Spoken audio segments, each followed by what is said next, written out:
감사합니다.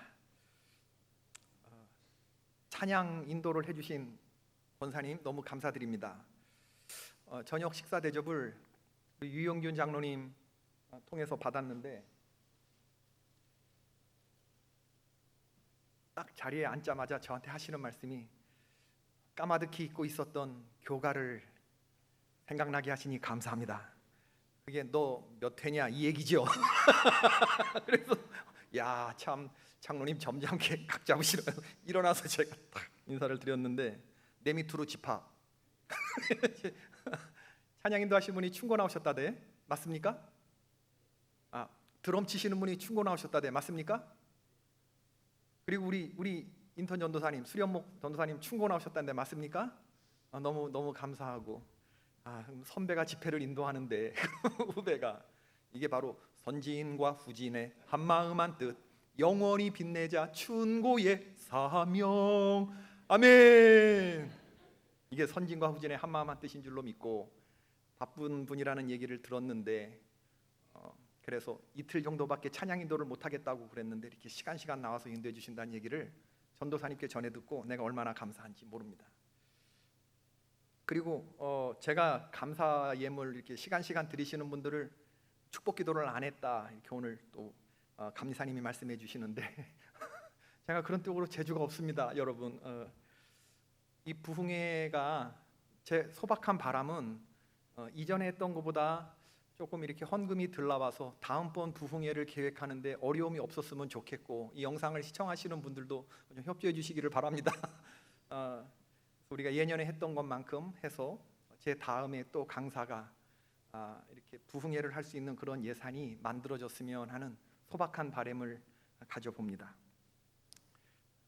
이게 아멘은 안 하는구나. 부흥회 예산 중에 제일 큰 예산은 아마 강사비지 않을까 그런 생각이 드는데 그거야 한번 누구 하나 은혜 받은 사람이 다음번 부흥회 강사비는 제가 하겠습니다 이러면 되는 거 아닙니까? 할렐루야. 그런 일이 있기를 바라고. 네가 내 종을 보았느냐라고 했을 때 지금 한 사람 성경에 나와 있는 분들을 끄집어내면서 제가 지금 성경의 원형에 있는 사람들인데 우리가 얼마만큼 멀어져 있나를 살펴보면서 도전을 받고 있습니다. 다니엘, 욥 이런 사람, 바울, 삼손 이런 사람들을 지금 우리가 보고 있잖아요. 노아. 오늘은 여종들이 있습니다. 여종 가운데서도 에스더라고 하는 성경이 있잖아요. 이거를 살펴보려고 하는데 에스더라고 하는 이름의 뜻은 별입니다. 별. 주전 480년 경에 오늘날 이란의 왕비로 살다가 간 여자 얘기입니다. 성경에 나와 있는 에스더서는. 근데 저는 팔자 좋게 이 세상에 와서 이란이라고 하는 나라의 오늘날 이란, 페르시아, 이란의 어떤 그 팔자 좋게 살다 간 그런 여자의 얘기라고 생각하지 않고 우리 모든 사람들의 이야기가 되어야 한다 이렇게 생각이 드는 거죠. 죄의 유혹과 사탄의 공격이 많은 세상 한복판에 살면서 세상에 자신을 더럽히지 아니하고 세상의 한복판에 살면서도 세상의 유혹에 물들지 않고 살았던 그런 삶을 살아냈던 여종이 있어요. 그 여종의 훌륭했던 점이 무언가를 우리가 오늘 살펴보자고 하는 거죠. 세상과 동화되면서 세상을 더럽히는 건 세상 사람들이 아니라고 했습니다. 타락한 성도가 세상을 더럽힌다고 말씀드렸죠. 첫 시간에 삼손의 얘기를 하면서 유기물이 부패하면 더 심한 악취를 풍기듯이 세상 사람들이 우리 기독교를 욕하는 건 그들이 진짜 크리스찬을 봤기 때문이지 그래서 타락한 그리스도인을 욕하는 거지 예수를 욕하는 게 아니라는 걸 우리 알아야 됩니다. 별과 같이 빛났던 인생을 살았던 에스더로 말하자 그러면 외모가 아름다웠습니다. 외모가. 여러분 참고로 이 퀸카라는 게 뭔지를 모르시는 분이 혹시 있을까 싶어서 퀸카, 킹카 우리가 이런 말을 쓰는데 퀸 플러스 카드라고 하는 겁니다. 퀸 플러스 카드. 그래서 외모가 특히 빼어난 여자들을 이르는 말, 이 퀸카. 에스더는 페르시아 왕 아하수에로를 한눈에 반하게 만든 그런 여성이었죠. 그럼 아하수에로라고 하는 왕은 어떤 왕이었냐? 23개국 127도를 다스리는 바벨론을 멸망시킨 페르시아라고 하는 나라의 제국의 통치자였습니다. 페르시아라고 하는 나라의 전성기를 이끌었던 고레스 왕이라는 사람이 있고 아닥사스다 왕이라고 있고 그 다음에 또 하나가 아하수에로라고 하는 이 3대 왕이 있어요. 제국의 전성기를 이끌었던 그런 왕이죠. 당시 아하수에로가 크세르크세스라고도 부르기로 하는데, 크세르크세스, 아하수에로가 취하지 못할 여자는 제국 안에서 하나도 없었어요. 아하수에로 왕이 그의 왕비 와스디라고 하는 여인을 폐위시키고 새로이 왕후를 간택하고자 했을 때, 아하수에로 왕의 신하들은 왕후를 선발하기 위해서 페르시아 제국의 통치하에 있는 외국에서 뽑혀온 여인들 1495명, 그리고 페르시아 제국 안에 있는 이 지역에서 127명의 후보를 최종 결선에 올렸습니다. 여러분, 왕후를 간택하기 위해서 여인들 1495명 플러스 127명이면 엄청난 숫자가 불려온 거잖아요. 이 여인들이 왕에게 나아가기 위해서, 성을 보기 위해서 각자 1년 동안 몸을 치장하게 되어 있었습니다. 그리고 한 명씩 저녁에 나갔다가 새벽에 나오게 되었어요. 그러니까 하루에 한 명씩을 본다고 그러면 1495명 플러스 127명, 이게 지금 몇 년을 거쳐서 지금 봐도 모자랄 그럴 여인들이, 그리고 저녁에 들어갔다가 새벽에 나온 여인 중에 왕이 다시 그녀를 부르지 않으면 그냥 별궁으로 가갖고 평생 처녀로 죽어야 되는 그런 세상이었다고 하는 거죠. 그러면 이 1495명과 127명의 여자들 가운데서 아하수에로의 취향은 어떤 거냐냐? 만약에 외모만 아름다운 여자를 골라서 왕으로 삼는다고 한다 그러면 그런 여인들은 제국의 발에 채이고도 넘었겠죠. 아하수에로 왕은 여자라면 사족을 못 쓰는 애송이 군주가 아니었습니다. 마초적인 그런 남성적인 성향이 넘치는 군주이기는 했지만 나름 잠이 안 오는 밤에 궁중실록을 가져다가 읽을 정도로 책임감이 넘치는 그러한 군주이기도 했다는 거죠. 술에 취해서 경솔하게 왕후 와스디를 폐위하는 일을 저지르기는 했지만 그 일 후에 자신의 이 아내 중전을 폐위시킨 것에 대해서 마음 아파하면서 왕후를 못 잊어 했던 이런 나름대로 순정이 있는 그런 여인이었습니다. 근데 아하수에로가 에스더라고 하는 여인을 딱 본 그날로 더 이상 왕후를 고르기 위한 그런 방황을 끝내요. 그건 에스더의 외모만으로 되는 것이 아니었습니다. 에스더를 본 순간에 다른 제국의 여인들이 눈에 들어오지 않았던 거죠. 이 에스더를 얻고 나서 마음이 얼마나 좋았던지 아하수에로 왕은 에스더에게 너의 소원이 뭐냐고, 제국의 절반이라도 주면 달라고 그러면 내가 주겠다고 이렇게 얘기를 했습니다. 23개국 127도를 다스리는 왕이 제국의 절반을 주겠다는 엄청난 거잖아요, 그죠? 근데 이런 말을 충동적으로 한 번만 한 것이 아니라 5장 3절, 5장 6절, 7장 2절, 9장 12절에 부인한테 4번을 말해요. 당신의 소원을 나에게 말해보시오. 내가 제국의 절반이라도 그대가 달라고 하면 주겠소 라고 말하는 겁니다. 여러분, 정말 우리가 여자하고 살지만 그 아내한테 내 재산의 절반을 또 제가 이렇게 얘기하는 거가 정말 쉽지 않다, 그 얘기를 지금 제가 하는 겁니다. 그렇지 않나요? 이게 남자들은 압니다. 이게 쉬운 얘기가 아니라는 거를. 아하수에로 왕은 에스더를 왕으로 간택한 게 너무나 기뻐서 에스더를 왕으로 추천한 방백들과 신하들에게 큰 상을 베풀었다고 그렇게 성경에 나와요. 그리고 자신의 기쁨을 백성들과 나누기 위해서 백성들의 세금을 감면해 줘요. 야, 이게 참, 도대체 와이프가 얼마나 이쁘면 남편이 그렇게 일을 할까? 여자를 한두 명 보고 사는 그런 왕이 아닐 텐데 도대체 에스더를 어떻게 봤길래 진짜, 야, 성경에 보니까 에스더는 모든 보는 자에게 괴물 얻더라. 모든 보는 자에게 괴물 얻었다. 이 시선이 한쪽으로 고이는 거예요. 여인을 딱 봤을 때 시선이 고이는 거. 여러분, 예쁜 여자들이 이렇게 지나갈 때 우와 이렇게 딱 시선이 고여요, 안 고여요? 네, 알았어요. 이런 얘기를 하면 여러분들은 반응이 없다는 걸. 그냥 나만 쓰레기야 그냥. 모든 보는 자에게 괴물 얻더라. 우와, 에스더, 우와, 이렇게 됐다 이거. 사람들의 여러분 외모가 예쁘다는 거 일시적인 관심을 끌 수는 있을 거예요. 그렇지만 사람의 마음을 감화시키는 것은 전혀 다른 이야기입니다. 에스더가 못생겼냐? 그렇지 않아요. 모든 보는 자에게 괴물 얻도록 진짜 엄청나게 이쁜 아가씨였지만 그거가 다가 아니었다고 하는 거죠. 에스더의 아름다움은 외면의 아름다움 그 이상의 것이 있었다고 하는 겁니다. 그게 그 내면의 아름다움이었다고 하는 건데 그게 뭔지를 오늘 살펴보고 그 여인에게 있었던 그것이 오늘 저와 여러분에게 있어야 하겠다는 것이고, 이게 단지 여성의 이야기가 아니라 신앙인의 이야기라고 하는 것이 오늘 메시지의 핵심이라는 거죠. 그럼 에스더에게 있어서 빛나는 퀸카, 딱 진짜 뭐 퀸카, 최고의 에이스 여인을 말하는 건데, 퀸카드. 남자는 킹카, 여자는 퀸카. 이 최고의 남자, 최고의 여자 이렇게 말할 때 말은, 그럼 이 여인에게 뭐가 있었기 때문에 퀸카였느냐? 외모만 이쁘다고 퀸카냐? 그런 건 발에 채일 정도로 많다니까. 외모만 아름다운 것. 여러분, 외모는 아름다운데 정신적인 이 아주 텅 비어 있는 그런 여인들이 얼마나 많이 있습니까?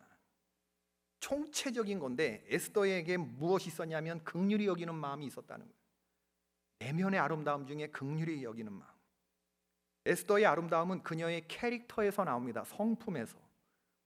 동족 유다 백성을 불쌍히 여기는 그런 마음이 있었어요. 에스더는 유다 사람이, 이스라엘 백성이었습니다. 포로로 끌려온 여인이었지만 포로로 끌려온 동족을 귀하게, 이게 다 이제 바벨론과 페르시아에 동화돼서 살아가지만, 그러나 자기의 본질은 이게 한국인이라고 하는 코리안 아메리칸에 살아가지만 코리안의 정체성이 있듯이 유다 백성의 정체성을 가진 페르시아의 이란의 왕비였단 그 얘기죠. 근데 페르시아 제국의 화려한 궁, 수산궁인데, 수산궁 밖에서 이제 멸절당할 위험이 있는 그 동족들을 보면서 그들의 부르짖음에 귀를 기울일 줄 알았던 여인이라고 하는 거예요. 왜냐? 왜 자기 동족이 멸족당하느냐?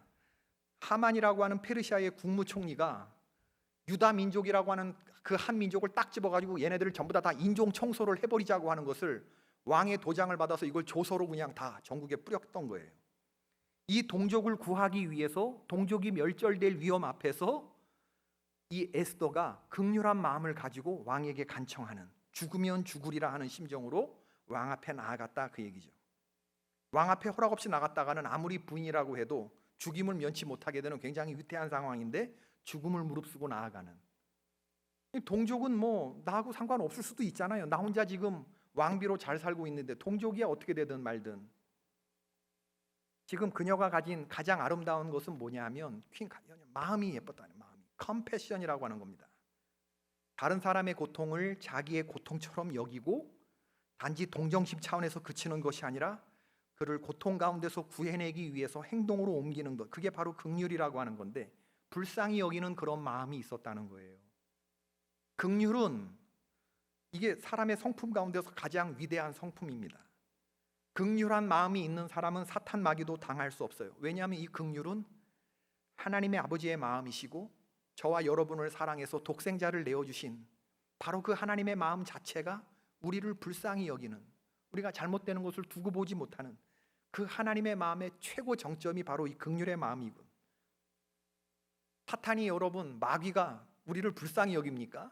긍휼히 여깁니까? 사탄이 흉내내지 못하는 게 바로 이 긍휼의 마음이거든요. 여러분 주변에 그런 사람이 있는지 한번 생각해 보십시다. 내가 아무리 섭섭하게 해도 하나도 상처받지 않고 하나도 섭섭하게 생각하지 않으면서 여러분을 사랑해주는 바로 그런 사람이 있느냐? 그런 사람이 있겠죠. 어머니가 그런 존재겠죠. 어머니가. 이 긍휼이라고 하는 단어, 히브리어 레케밈은 자궁이라고 하는 뜻을 가지고 있습니다. 여성들에게 있어서 가장 깊은 감정의 자리. 어머니가 아이를 잉태하고 그 아이를 10달간 품고 그 아이를 양육하면서 그 아이에 대해서 한없는 책임감과 절대적인 애착을 갖는, 불쌍한 마음을 갖는 바로 그 어머니의 감정이, 이게 컴패션이라는, 이게 레케밈. 이 어머니의 절대적인 그런 자녀에 대한 사랑. 자녀가 아무리 마음을 헤집어도 그냥 다 품어주는 거. 바로 그런, 저와 여러분이 바로 이 어머니의 자궁에서 태어났고 어머니의 이 긍휼히 여기시는 사랑 안에서 우리가 자라난 거죠. 이런 마음을 가지고 있는, 그런 불쌍히 여기는 마음을 가지고 있는 여인, 이런 사람을 어떻게 당할 거냐, 그런 얘기죠. 예수님도 긍휼의 마음으로 가득 차셨던 그런 분인데, 문둥병자를 고쳐주실 때 문둥병자의 손 대면 됩니까? 안 됩니까? 안 되죠. 그냥 부정하단 말이에요. 당시에 그 이스라엘의 법에 의하면은, 종교법에. 그러니까 예수님이 문둥병자를 고쳐주실 때 손 대면 안 돼요. 손 대면 같이 부정해지는데, 그런데 예수님은 서슴없이 손 대면 안 되는 사람에게 손을 대시면서 내가 너가 낫기를 원하노라. 그 마음을 어떻게 설명할 거냐? 이렇게 서서 그냥 말씀하셔도 나을 수 있는 그런 상황인데 예수님은 손을 대셨다고 그랬어요. 나인성 과부의 아들이 관에 튀어나오는데 관에다가 손을 대셨어요.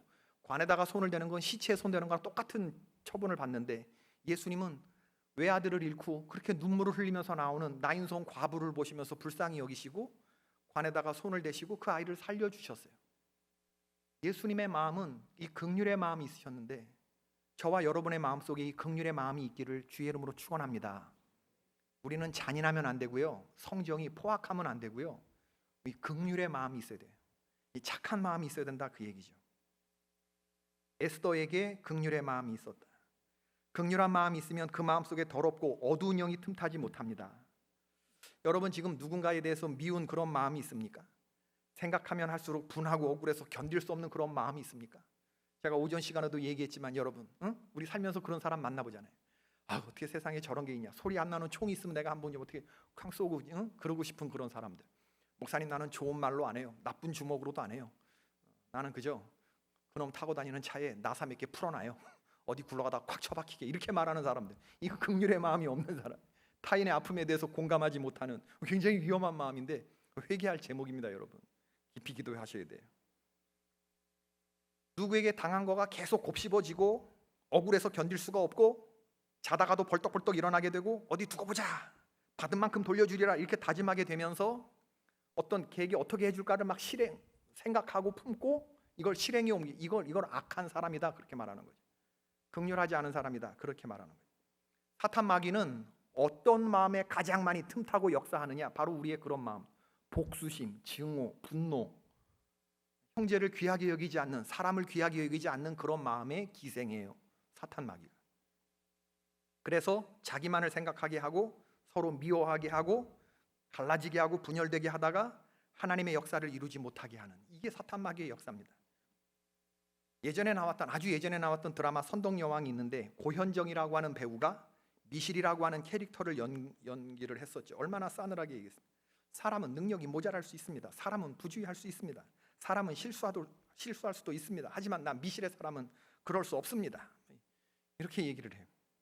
이게 무슨 얘기를 하냐면, 자기가 잡아오라고 하는 어떤 죄인이 있었는데 그 죄인을 잡으러 갔던 부하가 그 죄인을 놓쳤어요. 놓치고 와가지고 못 잡았습니다 라고 말하니까 그 이 미실이라고 하는 연기를 했던 고현정이 이렇게 딱 이렇게 사람을 이렇게 보는 게 아니고 약간 이렇게 이런 식으로 이렇게 앉습니다. 이게 컨셉이었대요. 사람을 이렇게 보는 거예요. 이렇게 보면서, 사람은 능력이 모자랄 수 있습니다.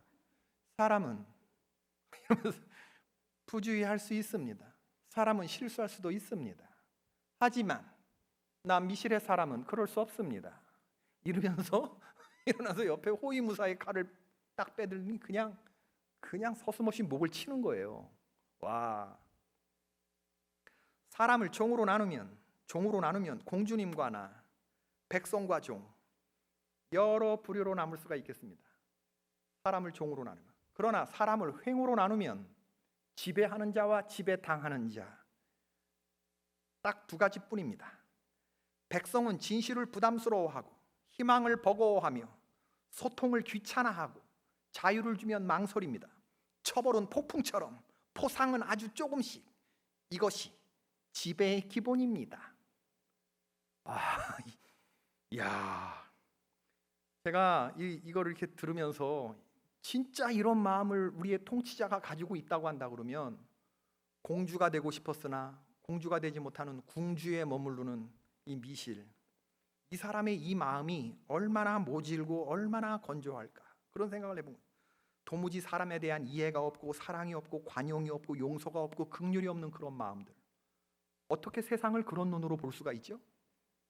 어떻게 세상을 횡으로 보면 딱 지배하는 자와 지배당하는 자, 끊임없이 권력의 생각을 가지고 있고 말이에요. 자기밖에 모르고 어떻게 그럴 수 있나요? 그런 사람의 마음속이 이미 지옥이네. 여러분, 마귀에게 그런데 가장 두려운 마음이 뭐냐면, 상대방이 아무리 내 마음을 헤집고 난리를 쳐놔도 그걸 보면서 뚜껑이 열리는 게 아니라, 저러는 정작 본인은 얼마나 힘들겠나, 이렇게 생각을 하는 어머니 같은 마음을 품고 있으면 어떻게 사탄 마귀가 역사하냐, 그 얘기죠. 예전에 어떤 엘리베이터를 탔는데 어떤 부인이 전화하는 통화 소리를 들었어요. 걔가 아무리 그렇게 써도 맨날 그렇게 썼나 보더라. 딱 요 얘기를 하는 거예요.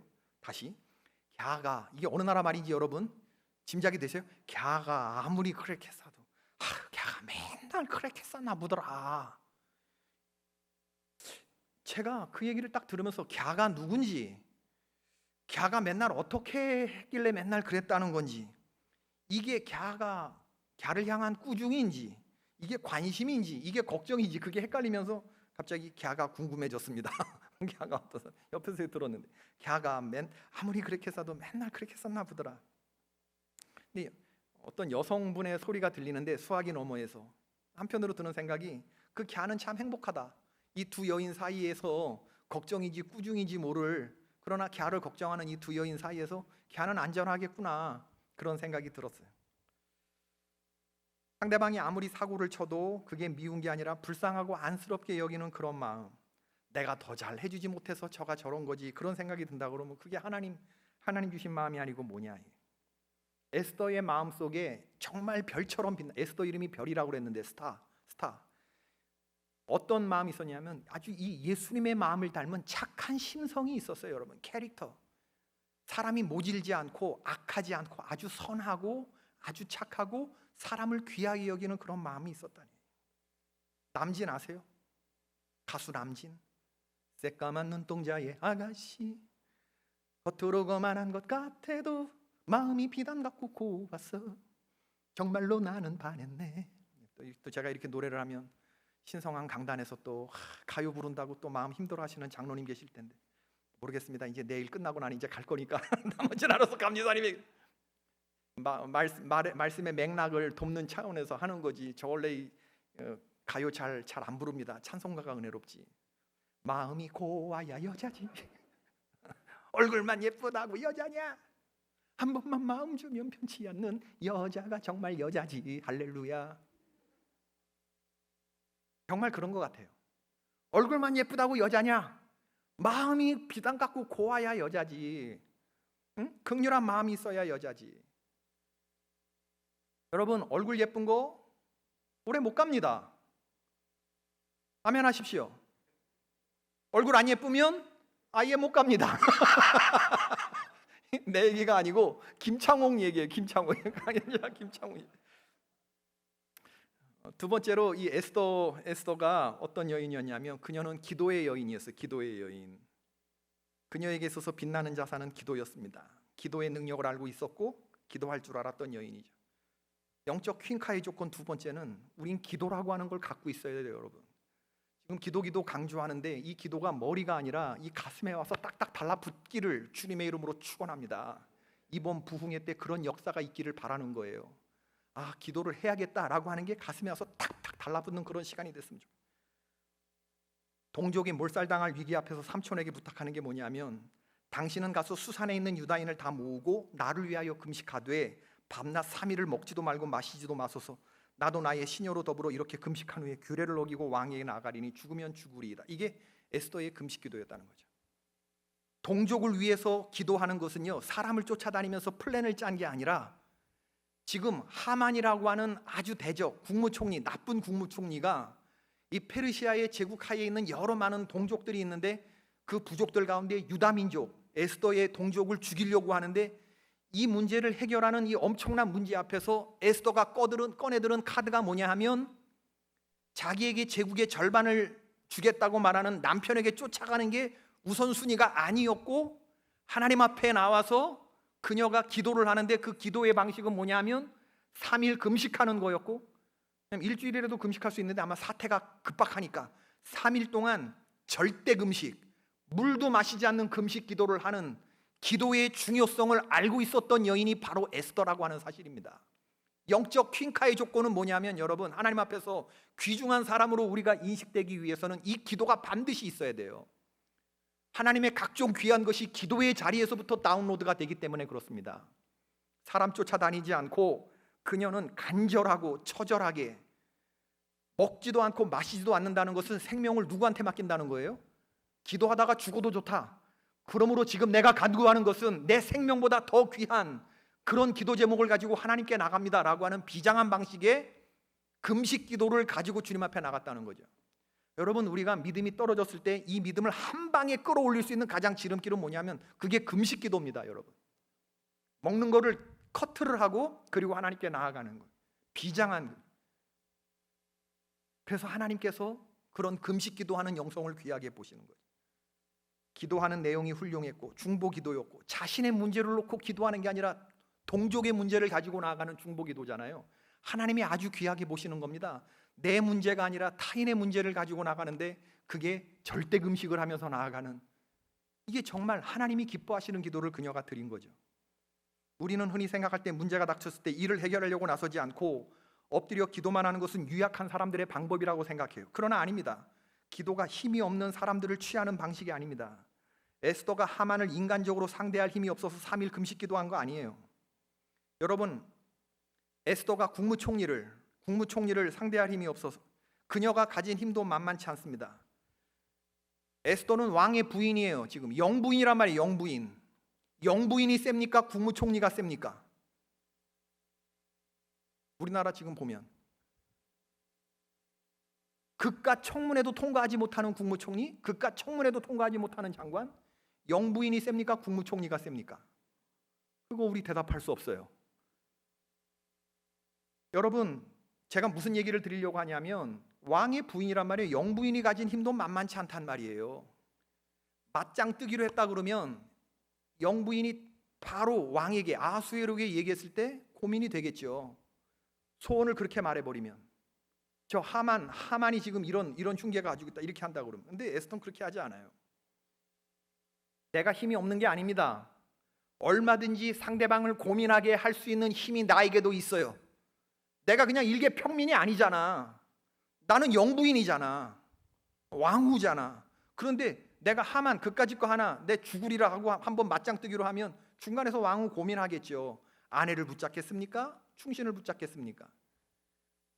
생각 같아서는 동족을 죽이고자 하는 저 하만 총리를 당장 끝장내고 싶지만 그런 모든 감정들을 다 품고 그 기도 제목을 가지고 하나님 앞에 가지고 나갔다는 게 이게 중요하다는 거예요. 일의 우선순위는 하나님 앞에 가지고 나아가는 것.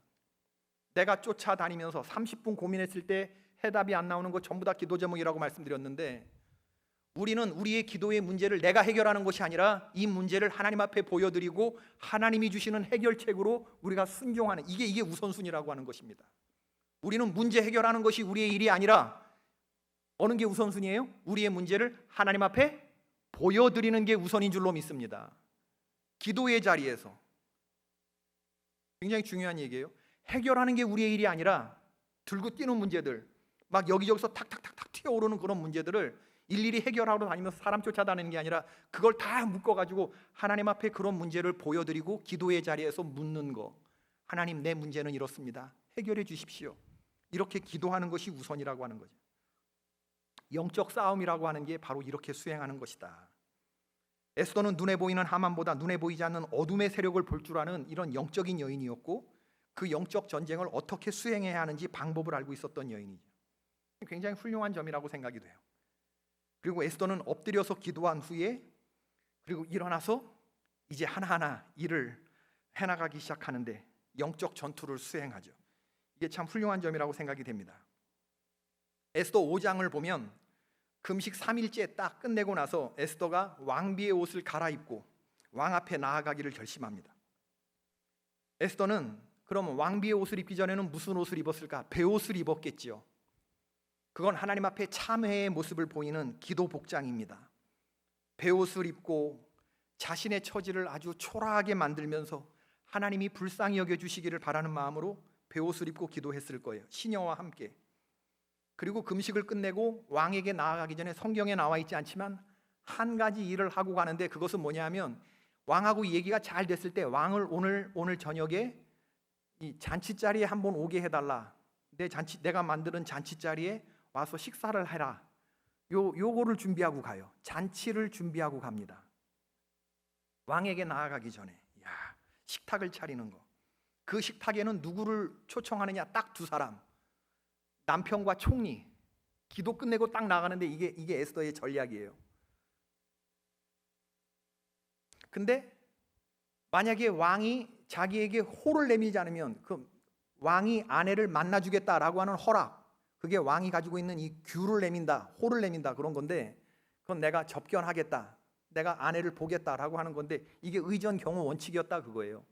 약속하지 않고 나아가는 것은, 왕에게 나아가는 것은 당시의 시대가 막 암살 막 이런 게 엄청나게 있었기 때문에 100보합, 50보합, 10보합 이렇게 나갈 때 엄청난 이런 경우 원칙들이 있었다고 하는 거죠. 측근들에 의해서 시해되는 경우들이 많았기 때문에. 그러니까 왕이 허락하지 아니하면 그냥 그 자리에서 처결이 되는 그런 상황인데, 자신이 먹게 될지 먹지 못하게 될지 모를 그 만찬 상을 준비해 놓고 그리고 왕 앞에 나아가는 거죠. 엄정한 자기 절제가 보이지 않습니까? 그리고 왕에게 딱 나갔는데 성경에 보니까 저 문가에 에스더가 섰을 때 왕이 딱 에스더를 봐요. 와. 그런데 에스더가 너무 예쁘게 보이는 거야. 왕이 왕좌에 딱 앉아서 딱 보는데 자기 아내가 딱 저기 서 있는데, 그때 이게 5장 4절에서 아하수에로가 말합니다. 내 소원을 말해봐. 제국의 절반이라도 너에게 주겠다. 너무 예뻐가지고 딱 그렇게 얘기를 하는. 여러분 보세요. 가뜩이나 예뻤고 엄청난 경쟁률을 뚫고 그리고 아하수에로 왕의 부인이 됐는데 외모가 얼마나 S라인 다 가뜩이나 이쁜 여인이었는데 거기다가 3일 다이어트 했잖아. 다이어트의 최고봉은 뭐예요? 수분을 커트하는 겁니다. 마지막에 대회 나가기 전에 물을 먹어버리면 배가 나오잖아. 잔 근육이 안 보인단 말이지. 그러니까 뭐 이게 3일이고 뭐 3일 물 안 먹으면 큰일 나지. 아주 물을 조금씩 그 다음에 대회 나가기 전에는 물을 아예 안 먹어버리는 거예요. 갈증이 나서 미치게 될 때라도 그 잔 근육을 보게. 에스더가 먹지도 않고 마시지도 않고 3일 동안 딱 했으니 얼마나 이 가뜩이나 몸이 이게 딱 다시 만들어졌겠냐. 그래서 제가 얘기했잖아. 시스루 보일 듯이 안 보이는, 안 보일 듯이 보이는 그런 드레스를 딱 입고 딱 나갔는데 왕이 딱 보면서 그냥 한눈에 그냥 간 거죠. 그러면서 네 소원을 말해봐. 딱 그러면서 허락을 한 거예요. 만나자고 딱 한 거지. 야, 이런 놀라운 일들이 일어나게 돼. 막 쇄골이 그냥 막 팍팍 패이고 말이지. 그냥 남자들이 그런 거 약하잖아. 내가 너무 오랫동안 아내를 잊고 있었구나. 아하수에로가 그 생각을 하면서 오 왕비여, 그대 소원이 뭐냐? 소원을 말해봐라. 근데 이 소원을 말해봐라. 제국의 절반이라도 주겠다. 23개국 127도를 다스리는 왕이 제국의 절반을 주겠다는데 그 소원을 어떻게 써요? 그 쿠폰을 어떻게 써요? 오늘 내가 왕을 위하여 잔치를 베풀어 싸우니 왕이 좋게 여기시거든 하만과 함께 오소서. 에스더 5장 4절에 그렇게 얘기를 하는 거예요. 보통 여인들 같으면 상황이 이 정도 왔으면 아싸, 왕이 내게 넘어왔다. 왕이요, 사실은요 저 하만 총리가요 우리 백성들을 전부 다 죽이려고 하고 크크크 이러면서 막 다 고해 바칠 텐데 에스더 그러지 않아요. 그랬다 그러면 아마 부작용이 있었겠죠. 에스더는 털도 안 뽑고 그냥 처음부터 들이대는 그런 여인이 아니었습니다. 어렵게 잡은 기회에서 소원을 아주 간단하게 써요. 제국의 절반이라도 주겠다고 하는 제국의 왕이 주는 거를 오늘 밤 내 잔치에 한번 와라. 내가 만든 잔치에 와라. 왕의 호의적인 말을 듣고 전혀 흥분하지 않습니다. 왕에게 용납되었다는 것이 상황이 종료되었다는 것을 의미하는 것이 아니라는 것을 알고 있어요. 이제 한 단계 건넜을 뿐입니다. 에스더는 눈앞에 있는 대적 하만도 하만이지만 자신의 내부에 더 엄청난 대적이 숨어 있다는 것을 알아요. 그건 뭐냐면 분노라고 하는 거, 미움이라고 하는 거, 성급함과 조급함이라고 하는 거, 그런 것들이 내 안에 꽉 차 있다는 걸 알아요. 악한 습성들, 조절되지 않고 날뛰는 믿지 못할 감정의 기복들, 어떤 악한 경향들. 우리 안에도 여러분 일정 부분의 악들이 있어요. 컨트롤될 뿐이지, 선의 힘으로 컨트롤될 뿐이지 우리도 막 잔인한 생각들이 드는 때가 있거든요. 사탄이 우리의 마음을 확 헤집을 때는 정말 뭐 하나님도 안 보이고 성령님도 안 보일 때 우리도 막 잔인해지는 거 있거든요. 가끔씩 눈이 막 획 돌아가는 그런 경우, 욱하게 되는 그런 것들이 있다는 걸 알기 때문에 이런 것들이 더 큰 대적이라는 걸 아는 거예요. 이걸 어떻게 컨트롤해요? 기도의 자리에서 컨트롤하는 거예요. 기도의 자리에서 주님이 주신 능력으로 내 안에 그런 게 있다는 걸 알면서 하나씩 야금야금 가는 거예요. 이걸 뭐라고 얘기냐면 사려 깊은 행동으로 기도한 만큼 움직인다, 그렇게 말하는 거예요. 기도보다 더 나가지도 않고 기도보다 더 처지지도 않고 기도한 만큼만 움직인다. 주님의 손 붙잡고 기도한 만큼만 움직인다. 이 에스더의 엄정함이죠. 한 번만 오라고. 왕이 좋게 여기시거든 하만 총리와 함께 오늘 내가 베푸는 잔치자리에 오소서. 여러분, 에스더의 모습이 상상이 되지 않습니까? 눈앞에 동족을 말살하려고 하는 하만이 있어요. 쳐다보고 싶지 않은 사람이에요. 그리고 그 저녁에 왕이 하만과 함께 에스더의 그 후궁의 잔치에 오는데 딱 두 사람을 위한 잔치다. 여러분, 에스더는요 처음에 1장부터 뭐가 나오냐 하면은 수산 도성에서 아하수에로가 제국의 혁혁함을 알리기 위해서 어떤 파티를 했는지 그 파티 이야기가 1장에 나오는 거예요. 180일 동안 모든 신하들을 불러서 왕이 나라의 부함과 위엄의 혁혁함을 알리기 위해서 6개월 동안 180일 동안 부어라 마셔라 하는 파티를 열어요. 중앙정부관리, 지방자치단체 관리, 정재계 인사들, 군부까지 모두 이 파티에 초청되었습니다. 그리고 이 파티가 끝난 후에 왕이 수산도성에서 왕궁 후원에다가 잔치를 베풀었는데 7일 동안 계속된 이 파티의 인테리어와 금잔으로 마셔댔는데 잔의 모양이 서로 다르고 왕이 어주를 끝도 없이 내렸다고 성경이 말하고 있어요. 이건 트럼프 미국 대통령하고 중국 시진핑 주석이 예전에 천안문 광장 통째로 다 비우고, 여러분 천안문을 통째로 비우고 둘이 잔치를 했어요. 그거보다도 엄청나게 더한 지금 그런 권력을 가지고 있는 게 이 크세르크세스거든요. 아하수에로거든요.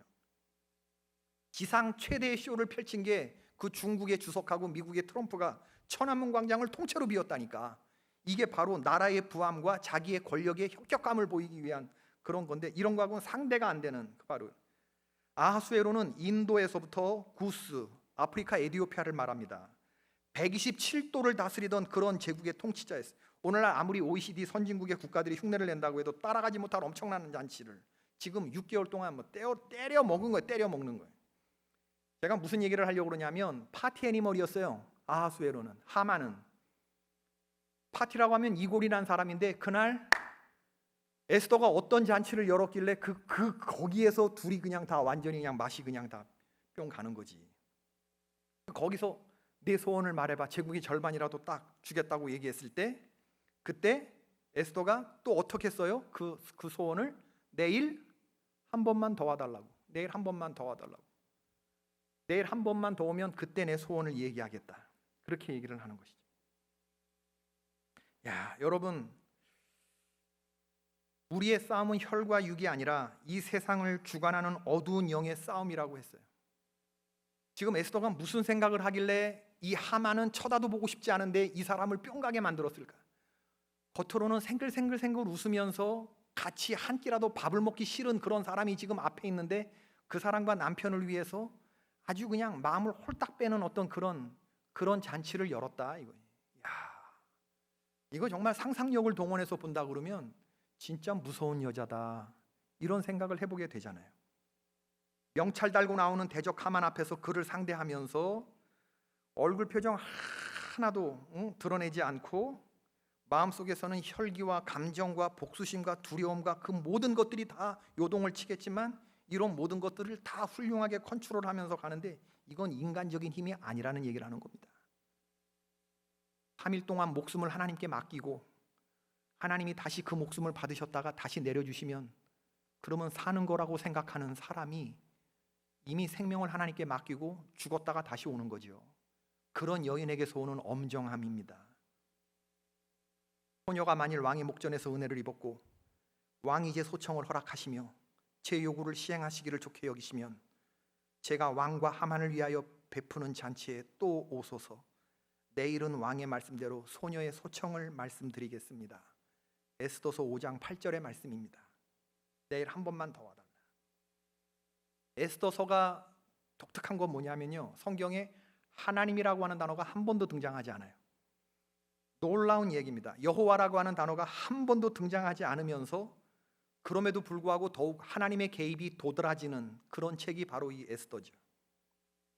그리고 그날 밤에, 에스더는 그날 밤에 그 다음날 다시 왕이 오면 그때 하만을 고해 바치려고 생각했는데, 그 밤에 하나님께서 역사를 하시는데 어떻게 상황을 여정시켜 주시냐면, 왕이 그 아내가 차리는 그 비밀스러운 잔치에 기분이 좋아가지고 술이 탁 되고 왔는데, 하나님이 잠이 오게 했을까요? 안 오게 했을까요?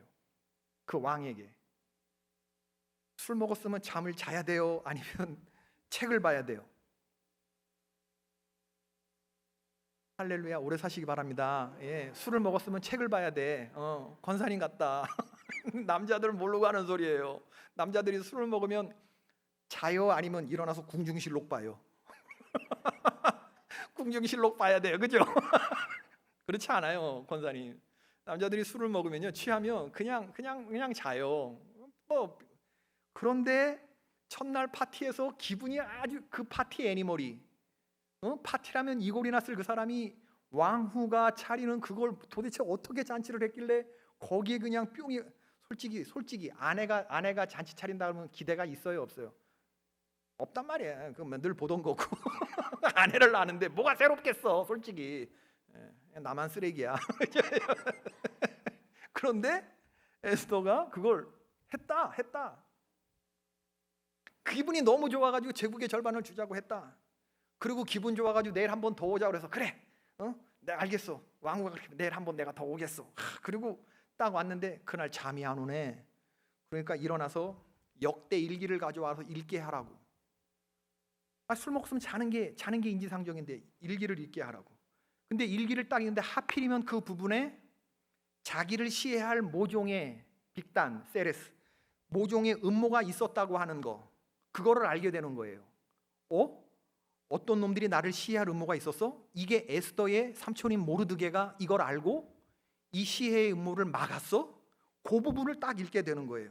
그럼 1등 공신이었던 에스더의 삼촌 모르드게라고 하는 사람이 이 암살 시도를 막았는데 그 사람에게 상을 줬어? 포상했어? 물어봤더니 포상을 안 했다는 거예요.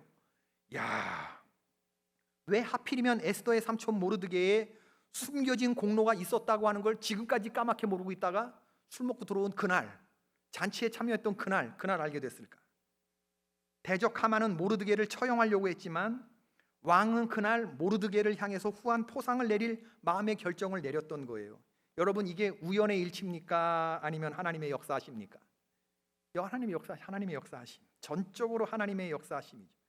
기도하는 자만이 아는 이 하나님의 역사하심이죠. 여러분의 현장에서도 동일하게 일어나길 주의 이름으로 축원합니다. 요한계시록에 보면 성도가 기도할 때, 그러니까 요한계시록에 그 아주 쨍쨍하게 아멘, 찬송, 영광, 존귀, 그 엄청난 존재들이 있잖아요. 하나님의 보좌가 있고 네 생물이 있고 7영이 운행하고 24장로가 있고 천천과 만만의 천사들, 구원받은 백성들이 쫙 도열하면서 노래를 부르는데, 그게 상상력을 동원하자 그러면 아주 귓전을 때리는 하나님을 찬양하는 그 찬양의 소리가 부르는데, 반시각 동안 하늘이 조용해지는 시간이 있어요. 반시각 동안. 왜 하늘이 그렇게 쨍쨍 울리던 찬송 소리가 일시에 멈추느냐? 그 시간은 성도들로부터 올라온 기도를 하나님이 보시고 결제하는 시간에 모든 소리가 다 멈춰요. 조용히 육기통 천사가, 날개 6개 달린 천사가 부지런히 하나님과 성도들의 기도를 나르는 그 움직임밖에 없어요. 성도의 기도가 향연처럼 올라가는데 금대접에 받쳐서 올라간다고 요한계시록에 써 있어요. 그래서 금향로 기도회 뭐 이런 이름이 붙여져 있는 게 뭐냐면, 우리들이 오늘 기도하는 것이 금향로에 담겨져 갖고 하나님이 올라갈 때 하나님은 다른 데 신경 안 쓰시고 모든 소리를 다 차단하시고 성도의 기도를 듣는다 이거예요. 그리고 하나님이 그 기도를 보시고 제단 앞에 숯불에 이걸 해가지고 다시 땅으로 기도자에게 돌리실 때는 땅이 지축이 흔들리고 뇌성과 벼락이 친다고 그랬어요. 이걸 유진 피터슨 목사님은 리버스드 썬더라고 말했습니다. 역전적 뇌성, 거꾸로 치는 천둥. 여러분이 모기 소리처럼 기도하는 것을 하나님이 천사를 통해서 받으시고 거기에 하나님이 사인을 하시고 다시 그 기도한 사람에게 응답을 주실 때 이 사람 주변에서 지축이 흔들리는 역사, 거꾸로 치는 천둥, 그 다음에는 이 사람을 중심으로 땅의 모든 것이 다 재편되는 놀라운 기도의 응답이 오늘 있는 줄로 믿습니다. 우리가 사는 세상이 아무리 불합리해 보이고 부조리해 보여도 하나님이 그 가운데서 침묵하고 계시는 것이 아니라 하나님이 자기 백성들의 기도에 귀를 기울이시고 작은 신음에도 응답하시는 하나님이라고 하는 것을, 그걸 우리가 믿어야 되는 것이죠. 믿어지시는 분들 아멘 하십시다. 영적 전투라고 하는 건 전세가 불리할 때 하나님의 사람들이 넘어지기도 하지만 하나님의 사람들이 더욱 비참하게 넘어지는 것은 언제냐 하면 잘 나갈 때 넘어집니다. 여러분, 전세가 유리하게 전개될 때.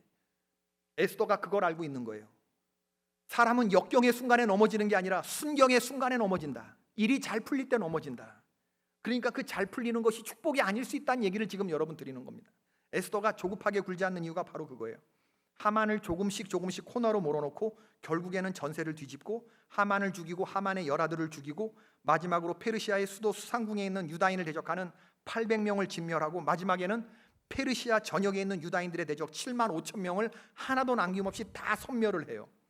다시는 유다인들을 미워하는 죄악이 에스더 자신이 발붙이고 사는 세상 가운데에서 재기 불가능하도록 원수의 하나까지 쫓아가서 끝까지 다 진멸하는, 하만은 아말렉 족속이거든요. 아말렉 족속은 출애굽기 17장 14절에 의하면 하나님이 천하에서 기억도 하지 말라고 했던 그런 종족이거든요. 사탄의 세력을 생각을 하는 거죠. 아말렉은 포용의 대상이 아닙니다. 죄는 어떻게 감싸 안을 대상이 될 수가 있겠습니까? 진멸해야 하고 박멸해야 하는 그런 대상이죠. 사울왕이 이 점에서 실패했어요. 아말렉과의 싸움에서 대승을 거둔 후에 뭐를 숨겼죠? 은근슬쩍 자신의 탐욕으로 인해서 하나님이 전부 다 진멸하라고 한 것을 살찐 소와 양과 몇 벌을 빼돌렸어요.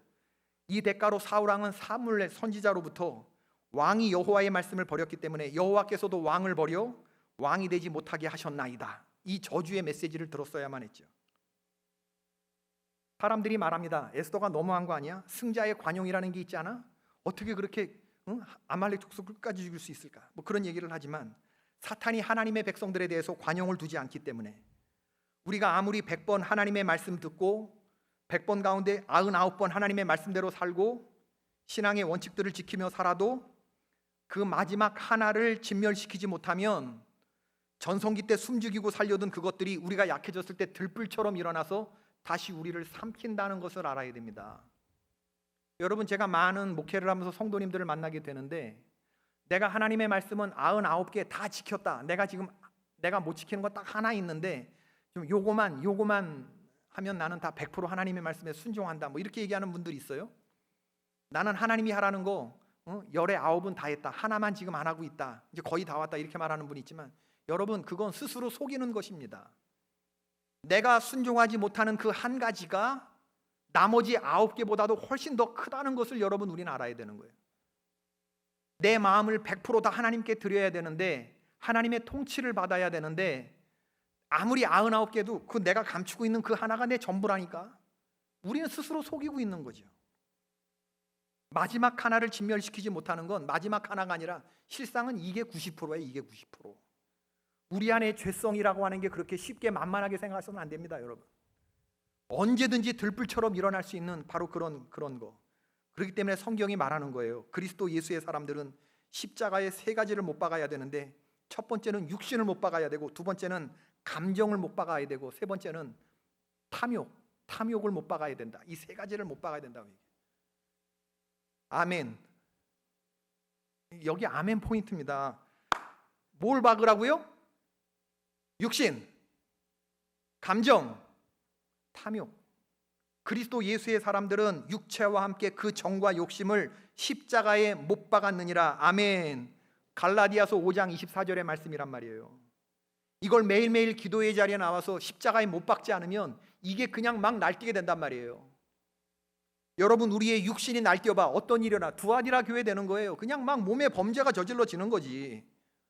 감정 막 컨트롤 안 되고 날뛰는 거지. 막 죽이고 싶은 마음, 죽고 싶은 마음, 이런 감정들이, 욕심, 탐욕, 주체할 수 없이 막 일어나는 거지. 탐욕은 뭐라고 그랬습니까? 탐심은 곧 우상숭배니라. 그렇기 때문에 하나님 앞에 나와서 우리를 오늘 그냥 막 해집으려고 하는 이 3가지, 육신, 몸뚱아리, 감정, 내 마음속에 욕심, 마음과 생각과 입술을 지켜달라고 매일 기도하라는 얘기가 바로 여기에 있는 거예요. 땅에 있는 지체를 버려라. 곧 음란과 부정과 사욕과 악한 정욕과 탐심이니 탐심은 우상숭배니라. 이것들을 인하여 하나님의 진노가 임하느니라. 영적인 키카들, 정말 이렇게 자신의 몸에 대해서, 욕심에 대해서, 이건 정말 내 힘으로 컨트롤되는 게 아니구나, 기도해야 되는구나, 이렇게 깨달아지는 거예요. 오늘 이 에스더 말씀을 보면서 이제 우리들의 모습을 보자고 하는 거죠. 누가 광염교회의 에스더와 같은 성도냐? 누가 긍휼의 마음이 있고, 누가 기도하는 사람이고, 누가 영적 전투를 감당하는 사람이냐? 오늘 그 유장로님 만나고 또 정인숙 원사님 만나서 이야기를 하면서 저희 큰아버지 교회를 알고 계시는 거에 또 깜짝 놀랍니다. 착하게 살아야 돼요. 이렇게 정말 생각지도 않았던 분이 우리 큰아버지 이진호 목사님을 알고 계시고, 내천교회를 알고 계시고, 서석교회를 알고 계시고, 저희 아버지가 서석교회를 또 담임하시던데 1963년도에 감리교 신학대학을 이제 갓 졸업하고, 할아버지의 편지 어제 읽어드렸지만은 할아버지의 편지를 거기서 보면서 1959년에 학교를 그만둬야겠다고 약간의 흔들림이 있었지만 무사히 잘 졸업하고 이제 1963년도에 홍천군 서성면 풍암리 산골교회로 이제 파송이 됐는데 성도 수가 10명 남짓했던 그런 가난한 교회였죠. 그 서석감리 교회가 비가 새는 예배당이었고 발걸음을 옮길 때마다 이 마룻바닥이었는데 삐걱거리는 소리가 다 난다. 예전에 교회 앞에 종탑이 있었던 거 아시죠? 근데 이 종을 땡그랑 치는 종이 아니라 교회가 가난해가지고 산소 용접통을 거꾸로 매달고 그거를 빈 산소 용접통을 망치로 빵 때리잖아요. 그러면 이 소리가 사방 심리를 갖다는 거예요. 망치로 빵. 근데 예전에 예배 시간이 되면 30분 전에 종 쳤습니다. 이걸 예종이라고 그랬어요. 예종. 빵 치고. 그러면 이제 한 5분 전에 다시 이제 본종이라고 그래가지고 또 산소 용접통을 빵 치면은 그때 성도들이 했던 성도들의 그 생계는 뭐냐면 양잠, 누에고치 아세요? 양잠에 이제 대부분 속장님들이나 성도들이 그걸 그 열댓 명 되는 그 성도들이 다 그 양잠 일을 하고 있었던 아주 가난한 그런 죄. 주일날 도대체 대예배가 12명, 수요일 예배가 12명, 새벽 예배가 10명. 전 교인이 그냥 수요일 주일 뭐 다 그렇게 나오던 그런 교회였는데 수요일 예배 시간에 대해서 예종을 치면은 그 소리를 듣고서 뽕잎을 따려고 저 산속을 산뽕잎을 따려고 그냥 막 온종일 산을 헤매고 다니던 그 속장님이 뽕자루를 들고 몸빼바지에 막 뛰는 게 보인대. 저 앞에서 저 앞에 그러니까 서석이라는 데가 지금도 그렇지만은 아주 공기가 좋으니까 저 앞에 산이 그냥 눈앞에처럼 보이거든요. 그럼 이 속장님이 뽕자루를 들고 막 교회 오려고 뛰는 막 오다가 이제 교회 마당에다 뽕자루를 내려놓고 그리고 예배를 드리는데 저녁을 먹었을까요? 안 먹었을까요? 안 먹었다면 아주 그 권사님 죽는다 지금. 권사님 죽는다 지금. 내 얘기 같아요, 권사님? 너무나 공감이 돼요. 무슨 얘기인지? 공짜를 내려놓고 그리고 저녁 식사도 못 하고 7시 반 예배를 드리는데 그 10명의 다 여자들 거의 대부분 다 여자들 성도님들이 졸까요, 잘까요? 수요 예배 따 자는데 이렇게 마룻바닥이니까 이렇게 자다가 쿵 하고 떨어지는데 여기서 피가 난대요. 쿵 하고 떨어지면 여기 피가 난대. 그러면 이걸 수건으로 칠칠 감고 또 이러고 듣는데 예전에 성도님들은 그랬다는 거예요. 우리 아버지는 신학교를 갓 졸업했으니까 설교를 잘했을까요? 참 잘했을까요? 참 잘하셨겠지. 참 잘하셨겠지. 신학적으로, 철학적으로 쩍쩍 그러면서 설교를 하는데 알아들었을까요? 못 알아들었을까 성도들이? 뭐 성도들은 전혀 못 알아듣는 거 막 졸렸고 배고프고 막 쾅쾅 넘어지면서 피 흘리는데 뭘 알아듣겠어요? 그때 우리 아버지 생각이 뭐냐면 당신들에게 나는 과분한 존재다. 그런 교만한 생각. 지금 여기서 내 설교를 알아듣는 사람은 하나도 없다. 이 무식한 시골 아줌마들이 말이지. 시골 교인들이 이 서울 서대문에서 공부한 이 학문을 하고 설교를 한 신학적 철학적 내 설교를 이해하는 사람 하나도 없다. 당신들에게 지금 내가 과분한 줄 알아라고 이런 생각이 막 교만함으로 이어졌는데 어느 날 한 해 동안 기른 양잠 농가에 등급을 매기기 위해서 농협 검수 요원이 파견되어 나왔는데 속장님은 이제 검사를 받으러 가기 전에 사택에 들러서 내가 좋은 등급을 받게 해달라고 그렇게 기도를 부탁을 하더래요. 그래서 아버님이 우리 속장님 오늘 한 해 매출을 평가하는 이 검수를 받는 날인데 수급을 받게 해주십시오. 수급, 우급, 수미양가 이런 거 있잖아요. 그래서 수급, 제일 좋은 수급을 받게 해주십시오. 그렇게 간절히 기도하고 보냈대요. 1시간쯤 지났을까? 전도사님 나와보라고 그러면서 전도사님 나와보세요. 무슨 종이 쪼가리 하나를 막 흔들면서 나와보라고 그러더래. 1시간. 문을 열고 이렇게 나와봤더니 전도사님 제가 수급을 맞았어요 그러더래요. 가장 우수한 등급을 맞았다. 속장님은 기쁨을 주체하지 못하셨습니다. 또 엉거주춤 신발을 꺼내 들고 마당으로 나서는데 우리 아버지 소매를 붙잡고 농협 공판장으로 데리고 가면서 공판장으로 가는데 앞에 가는데 몸빼바지 입고 속장님이 가시는데 신이 나갖고 연실 싱글벙글 하시더라는 거예요. 당시 목회자들이 매던 넥타이는 무슨 색이었게요? 1960년대 초반 50년대 이럴 때 목회자들은 무슨 색깔 넥타이를 맸게요? 검정색. 나는 날마다 죽노라. 그래서 목사들은 전부 다다. 그래서 여기 뭐 얼룩이 묻잖아요. 그러면 침을 택 뱉어갖고 막 이랬어요. 좀 지금도 기억이 나요. 목사님들은 전부 다 검정색 넥타이를 했어요. 근데 이 속장님이 농협 공판장에서 검정색 넥타이를 딱 하나 사주고 그리고 어른 주먹 2개 합친 것만한 큼지막한 사과를 누런 봉투에다가 막 담는데 그냥 막 담대. 이거 사 먹지도 못하는 비싼 사과를 그냥 막 담아주더라는 거예요. 그리고 이 종이를 농협공판장 옆에 이제 창구가 있는데 그 창구 여직원한테 딱 집어넣으면 여기에 써 있는 만큼 이제 돈으로 딱 나오는 거예요. 농협 봉투에. 근데 그거를 딱 바꾸더니 여기 있는 걸 딱 꺼내더니 우리 아버지가 보는 앞에서 하나 둘 셋 넷 다섯 이러면서 11조입니다 그러면서 봉투에 딱 넣고 탁 들이더라는 거예요. 이걸 탁 아버지도 이렇게 보다가 하나 둘 셋 하다가 이거 잠바 안쪽에다 탁 껴놓고 그리고 교회를 올라오는데 우리 정인승 권사님 서석교회를 아시지만 우리 큰아버지가 지은 교회 신성전이 아니라 옛날 성전은 6.25 위에 그 군인들이 지었던 성전이 있습니다. 그 꼭대기에 그 계단을 그 언덕길을 이렇게 오른손에는 검정색 넥타이를 왼손에는 사과 봉지를 그리고 잠바 안쪽에는 똥구멍은 찢어져도 이 잠바 주머니는 틀어지면 안 된다 이런 생각을 하고 아주 여미가지고 이렇게 하고 그냥 옛날에 그랬잖아요. 똥자루는 찢어져도 쌀자루는 찢어지면 안 된다고 어머니들이 그 심부름 시키면서 이 똥자루는 틀어져도 쌀자루는 틀어지면 안 된다. 잘 들고 와라 이랬잖아요. 그 말을 생각하면서 여기 딱 11조 봉투를 넣고 이러고 딱 올라오는데 그렇게 기쁘더라네. 지난 행복을 느꼈는데 평상시에는 그렇게 자면서 쿵쿵 넘어져 피 흘리고 막 설교 하나도 못 알아듣고 막 이랬던 이런 성도님들이 그때 그렇게 예쁘게 생각될 수가 없고 진짜 내가 기도해서 저 속장님이 수급을 맞았다고 자기도 믿어지고 세상에 나처럼 신령한 놈이 없고 내가 비록 안수받지 못한 갓 서리 전도사지만 엘리야에게 덤비라고 했던 그 450명 선지자가 왔을 때 안수받은 450명의 목사가 덤빈다 하더라도 내가 말씀도 안 꿀릴 것이고 기도도 안 꿀릴 것이고 나같이 영빨이 빳빳한 놈이 없고 이런 생각이 막 들더라는 거예요. 교만한데 그러면서 설교 시간 내내 조는 것밖에 몰랐던 속장님이 그렇게 그 황 속장님이 귀하게 보이면서 이어지는 생각이 뭐냐면 하나님 잘못했습니다. 이 사람들한테 내가 과분한 게 아니라 이 사람 하나만 앉혀놓고도 평생 목회를 하라고 해도 나 할 것 같습니다. 이런 기도가 드려지더래요. 성도 한 사람을 앉혀놓고 기도를 해도 목회를 하라고 해도 할 것 같다는 생각이 들어요.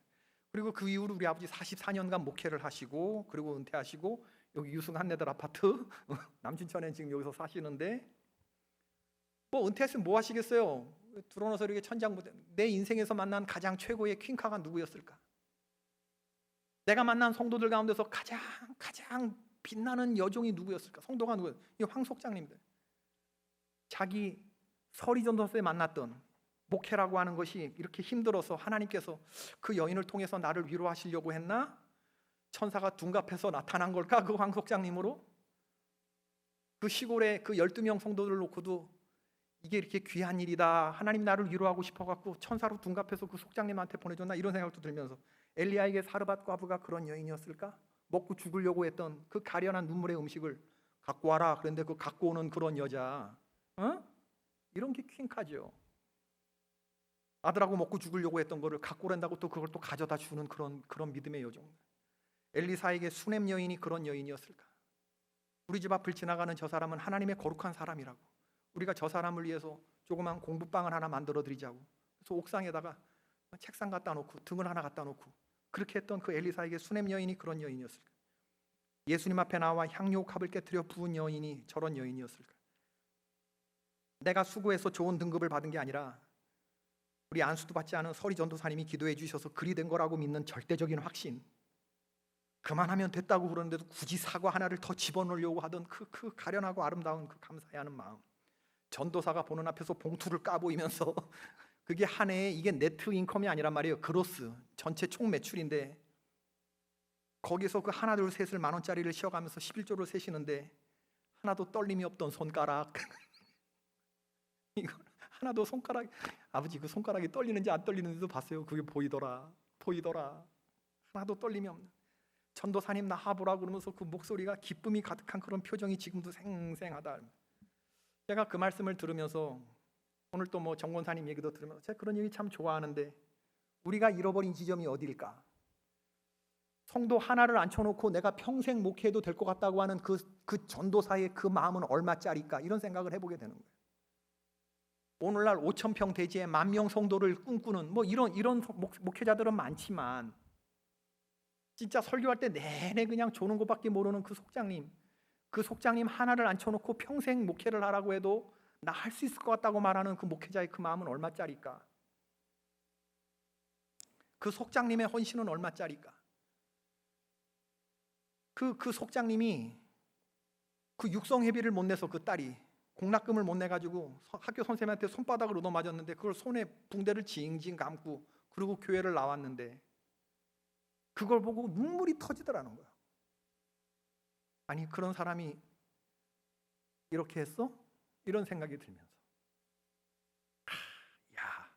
이 얘기를 언제 우리 아버지가 저한테 했냐면, 제가 선교사 마치고 실리콘밸리에서 교인 하나도 없는데 개척교회를 한다고 할 때, 미안해 이 목사, 내가 지금 힘이 없어서 너 목회 개척하는 거를 도와줄 수가 없다고, 아버지가 참 미안하다고 그런 얘기를 하면서, 제가 아버지 이제 이 지역에다가 제가 미국인 교회를 얻어서 미국인 교회 빌려서 교회를 시작하려고 해요. 그랬을 때 그 차에서 아버지랑 이런저런 얘기를 할 때, 그때 그 차 안에서 아버지가 들려준 얘기예요.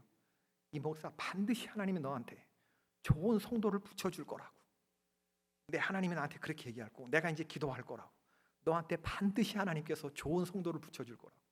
교인 하나도 없이 개척교회 시작하는 41살의 저한테, 당시 41살에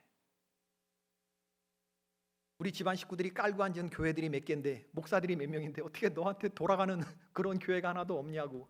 진짜 내가 너무 무능하다고. 우리 아버지 막 눈물 흘리면서 너무 미안해하면서 저한테, 그러나 우리 하나님이 너한테 반드시 좋은 성도를 허락할 거라고. 나를 위로한답시고 이 얘기를 한 거야. 이 얘기를 나를 위로한답시고. 근데 제가 지금 그런 분들을 만날게요, 안 만날게요? 만났다면 미국에 있다가 한국에 들어와서 지금 개포감리교회를 딱 했는데, 총여선교회 회장님이 총무하고 회계하고 세 분이 딱 들어오더라고. 처음에 이제 부임을 해가지고 그 다음 주인가 총여선교회 회장님하고 총무 회계 세 분이 들어와가지고 각각 1,000만 원씩을 딱 내놓으면서, 우리가 다 가난하고 돈이 없어가지고 교회 뭐 비품이라도 하나를 하려고 적금을 들은 게 있대요. 근데 그게 제 원로 목사님 계실 때 우리가 헌금을 할 줄 알았는데, 원로 목사님 갑자기 병이 얻으셔서 갑자기 은퇴가 되시고 새로 목사님이 오셔서 이 적금이 만기가 됐다고 그러면서, 그 세 분이 교회에서 잘 어울리시는 분이거든요. 친하게 교제도 하시는 분이 우리 여선교회가 27개가 있습니다. 27개를 움직이시는 총여선교회 회장과 총여선교회 총무회계, 이 세 분 아주 합이 잘 맞으시는 분들이 1,000만 원씩을 적금을 들어가지고 그걸 교회 헌금을 제가 부임한 그 다음 주에 딱 가지고 온 거예요. 그리고 제 사무실에 소파 비품들 다 갈아주시고, 제가 눈물을 쏟았습니다. 적금 하면서 헌금하는 그런 성도들이 있나? 그러면서 제일 먼저 딱 들은 생각이 이거. 하나님이 나의 목회를 위로하시는구나. 하나님이 나의 목회를 위로하시는구나. 이런 성도가 지금 2017년에도 있구나. 우리 아버지가 말했던 이런 성도들이 있구나. 내가 아주 그 총여선교회 그 임원들에게 아주 축복을 해줬어요. 축복을. 에스더는 유혹이 많은 페르시아 제국의 왕비로 살면서 자기 혼자만을 위해서 호의호식하며 사는 그런 인생을 선택하지 않았어요. 남편이 제국의 절반을 주겠다는데도 제국의 절반에는 눈길도 주지 않았습니다. 그녀가 원했던 것은 제국의 절반이 아니라 하나님 나라의 전부였기 때문입니다. 세상 나라의 절반 그까짓 거, 그거 몇 년이나 누리겠어요? 그까짓 거? 그거 얼마나 가겠습니까? 세상 나라의 부귀와 영화라고 하는 거. 헛된 영광만을 구하며 거기에 만족하며 살았다 그러면 그저 팔자 좋게 한평생 살다 갔을 이란의 그냥 왕비지. 오늘날 2022년에 우리가 8월의 마지막에 에스더라고 하는 여인을 묵상할 필요가 뭐가 있겠습니까? 에스더가 이 땅의 왕비로 살려고 자기의 정체성을 받은 것이 아니라, 나는 하나님 나라의 딸로 살 거야 라고 정체성을 그렇게 가졌기 때문에 여기서부터 힘이 나오는 거예요. 이 세상의 법에 의해서 매는 게 아니라 하나님의 법을 마음 가운데 두고 살았기 때문에 세상이 감당하지 못하는 그런 행동들이 나오는 거예요. 에스더는요, 아주 짧은 시간에 이루어지는 그런 아주 하나의 사건을 얘기를 하는 건데, 에스더가 어떤 여자인가를 보게 되잖아요. 에스더는 혼자 잘 먹고 잘 살기로 하면 왕비로 잘 먹고 잘 살아갈 수도 있었는데, 그녀는 이 세상을 놀이터처럼 살다 간 여인이 아니라 이 세상을 전쟁터처럼 살다 갔어요. 페르시아의 수상궁, 그 죄악과 유혹의 한가운데서 하나님의 말씀을 붙잡고 기도하면서 죽으면 죽으리라 하는 각오로 살았던 사람이에요. 누구도 그녀에게 이런 식의 삶을 살라고 강요한 사람은 없어요. 그러나 하나님의 백성으로 살려고 했을 때 세상이 걸어오는 도전을 피하지 않았고 그 도전을 기도의 자리에서 매달리고 부르짖으면서 3일씩 금식하면서 뭐가 아쉬워서 3일씩 마시지도 않고 먹지도 않고 그렇게 기도를 하냔 말이에요. 성경은 한 여인이 얼마나 잘 먹고 잘 살았는지를 말하지 않아요. 그녀가 무엇 때문에 눈물 흘리면서 하나님께 기도하며 나아갔는지, 하나님은 왜 그 에스더라고 하는 여인에게 그렇게 끝까지 함께 하셨는지를 말해주는 거죠. 에스더가 대단한 것이 아니라 그녀를 붙들고 나아가시는 하나님 이름이 한 번도 등장하지 않지만 그 하나님께서 에스더를 막 팍팍 밀어주는 게 보여주고 있잖아요. 여러분 기억하십시다. 하나님께 매달린 만큼 퀸카입니다. 기도한 만큼이 퀸카입니다. 하나님이 인정해 주시는 만큼이 퀸카입니다. 하나님의 관점에서 우리 모두가 다 퀸카로 인정받는 그러한 믿음의 종들이 되시기를 바라요. 악한 사탄 마귀의 괴계를 결박하고 승리의 깃발을 꽂을 사람, 고작 이 세상 절반 나라를 원하는 것이 아니라 하나님 나라의 전부를 소원하려고 하는 그 하나님의 딸, 구하는 게 다르고 생각하는 게 달라요. 하나님을 이용하려고 하는 게 아니라 하나님을 붙들으려고 하는 바로 거기서부터 하나님이 여기에 그녀가 합격점을 받았고 너가 정말 나만을 바라보면서 나오는구나 하죠. 에스더는요 평생 잘 먹고 잘 살았을 여인이에요. 가난하게 살지 않았을 거예요. 그러나 거기에 자기의 소망을 붙들어 맨 게 아니라 영원한 하나님 나라에 자기의 소망을 두면서 그렇게 하나님만 붙들고 살았던 그런 여인이었다, 그 얘기를 하는 거죠. 멸종되지 않은 그런 천연기념물 성도, 그 호화로운 순경의 순간 속에서도 거기에 매이지 않고 타인을 위해서 광염의 삶을 살았던, 빛과 소금의 삶을 살았던 그 멸종되지 않은 여인, 그게 에스더란 말이에요. 그게 에스더. 그게 저와 여러분이 될 수 있기를 주님의 이름으로 축원합니다. 이게 퀸카지. 이게 퀸카지. 다른 사람을 불쌍히 여기는 마음과 기도하는 마음과 나는 하나님의 딸로 살 거야 라고 하는 이 정체성에서부터 퀸카가 나오는 것이죠. 하나님과 하늘의 허다한 구름대 같은 증인들이 내려다보면서 기립박수를 쳐줄 만한 영적인 동물을 멋지게 추는 그러한 성도들이 많이 일어나시기를 주의 이름으로 축원합니다. 이번 부흥회를 통해서 그런 여인들이 많이 일어났으면 좋겠고, 큰 교회는 큰 일꾼들이 있어요. 큰 교회는요 큰 모습들이 있어요. 도무지 이렇게가 안 되는 사람, 냄비에 국을 휘저을 때도 이렇게 휘젓는 사람들, 커머셜 손들, 상업용 손들, 큰 종들, 큰 여종들 되시기를 축원합니다. 광염교회 앞으로 엄청나게 커질 그럴 지금 조짐이 보이는데 여러분들 다른 사람이 아니라 여러분들의 용적이 커지기를 바라고 헌신이 커지기를 바라고 쓰러진 나를 세우고 그리고 죽어가는 사람들을 다 살려버리는 그 깨어있는 한 사람, 에스더와 같은 영적인 킹카가 되시기를 주님의 이름으로 축원을 드립니다. 우리 찬송 하나 부르고 우리 기도를 하시겠습니다.